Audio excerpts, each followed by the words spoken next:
పల్లవి తీసుకో. నానమ్మా తూ ఏంట్రా అంత గట్టిగా అరిచావు? లేకపోతే బాక్సింగ్ లో దెబ్బలు తినింది నేనైతే జ్యూస్ దానికేంటి? ఒరేయ్, దెబ్బలు తిన్నది నువ్వే కాని అవతల వాడిని దెబ్బ కొట్టి గెలిచింది పల్లవిరా, అందుకే తనకిస్తుంది. అంటే నువ్వు కూడా తనకే సపోర్ట్ అన్నానా? ఏంట్రా ఏమైంది? చూడు మమ్మీ, బాక్సింగ్ లో దెబ్బలు తిన్నది నేనైతే జ్యూస్ తీసుకొచ్చి పల్లవికి ఇస్తుంది నానమ్మ. నాన్న కూడా కరెక్టే అంటున్నాడు, నువ్వు చెప్పు. కరెక్ట్ కాదని చెప్పమనరా చూద్దాం.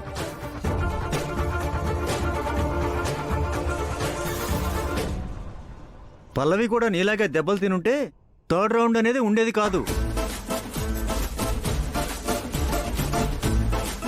కాలేజీ వాడికి సమర్పించి మనం తిరిగి వచ్చేసి ఉండాల్సింది.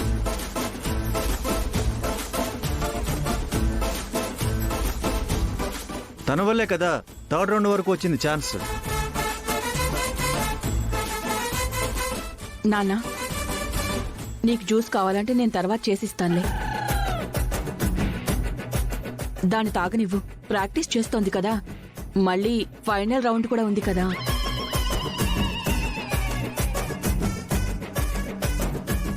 ఆంటీ, మీరు కూడా పల్లవికి సపోర్ట్ చేస్తున్నారేంటి?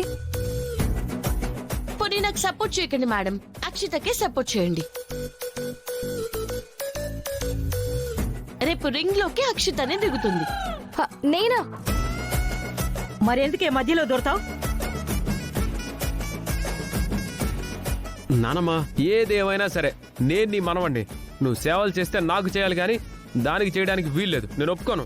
ఏంట్రా నువ్వు ఒప్పుకునేది? బామ్మగారు మీరు ఆగండి.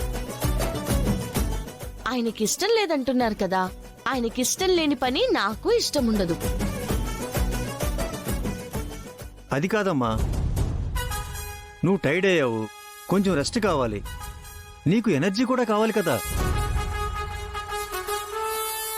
అంటే నువ్వు ప్రాక్టీస్ చేస్తూ ఉంటే ఎవరో ఒకరు నీకు సేవలు చేయాలి కదా. సేవలు చేయాలంటే బామ్మగారే చెయ్యాలా ఏంటి? ఇంట్లో ఇంకెవ్వరూ లేరా?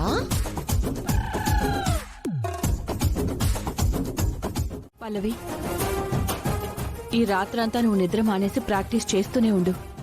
ఎందుకంటే రేపు మనకి లైఫ్ అండ్ డెత్ క్వశ్చన్. నువ్వు గెలవగలవన్న నమ్మకంతోనే నేను వేరే బాక్సర్ని ఎవరిని పిలిపించలేదు. మీ నమ్మకాన్ని నేను నిలబడతానండి. కాలేజ్ని ఖచ్చితంగా నేను తిరిగి తీసుకొస్తాను. ఆ విషయంలో మీరేం భయపడకండి అత్తయ్య గారు. కాకపోతే అక్షిత ఎంతో కష్టపడి నా ఆకలి తీర్చింది. నాకు ఫిజికల్ గా కొంచెం రిలాక్సేషన్ వచ్చింది, కానీ మెంటల్ గా రిలాక్సేషన్ ఇంకా రాలేదు. మెంటల్ రిలాక్సేషన్ అంటే ఏం చేయాలి? ఎవరైనా మేడకి దూకాలా, లేకపోతే నిన్ను మేడ మీద నుంచి తొయ్యాలా? ఏంట్రా ఆ మాటలు? మీరుండండి బామ్మగారు. ఏదో కాబోయే బాజేనని సరదాగా సరసమాడుతున్నారు ఆయన. అబ్బా, దీని గోల వినలేకపోతున్నాం.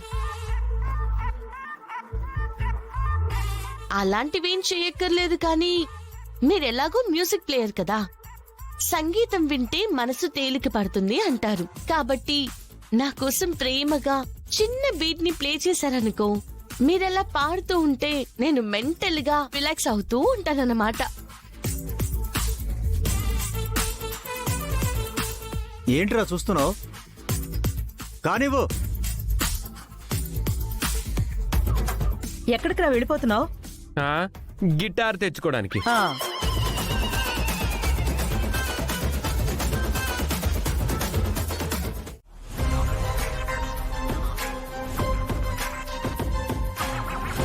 భువన పిలుస్తానంటున్న ప్రొఫెషనల్ బాక్సర్ని వద్దంటున్నావు. నువ్వు బరిలోకి దిగుతానంటున్నావు. ఇప్పుడు వీళ్ళన్నట్టు నువ్వు ఓడిపోతే అప్పుడేం చేస్తావు? లైఫ్ లో మళ్ళీ మీ ఎవ్వరికీ నేను కనిపించను.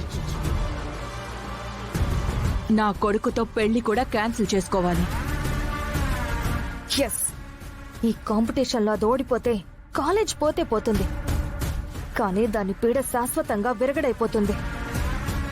అన్నిటికీ ఒప్పుకునే కదా ఇందులోకి దిగింది. సో ఎట్టి పరిస్థితుల్లో పల్లవి గెలవకూడదు. గెలవకూడదు అంటే ఏం చేయాలి? ఏం చేయాలి?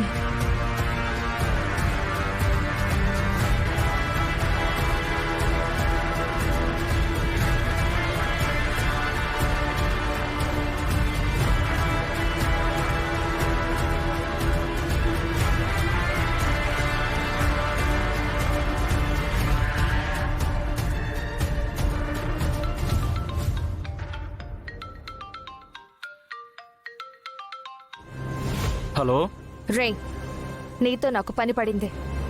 చెప్పండి మేడం.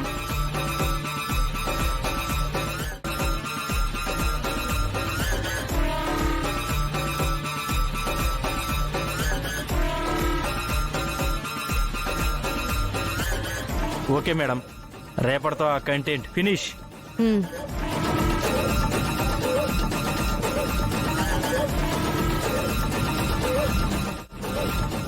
బాక్సింగ్ పోటీలో గెలిచి కాలేజీని కానుకగా ఇచ్చి అందరికీ దగ్గరైపోదాం అనుకుంటున్నావు కదే? నేనుండగా నువ్వు అనుకున్నదేదీ జరగదు. ఈరోజు బాక్సింగ్ పోటీలో నువ్వు గెలిచుండొచ్చు, కానీ లైఫ్లో నువ్వు రేపు ఓడిపోబోతున్నావు.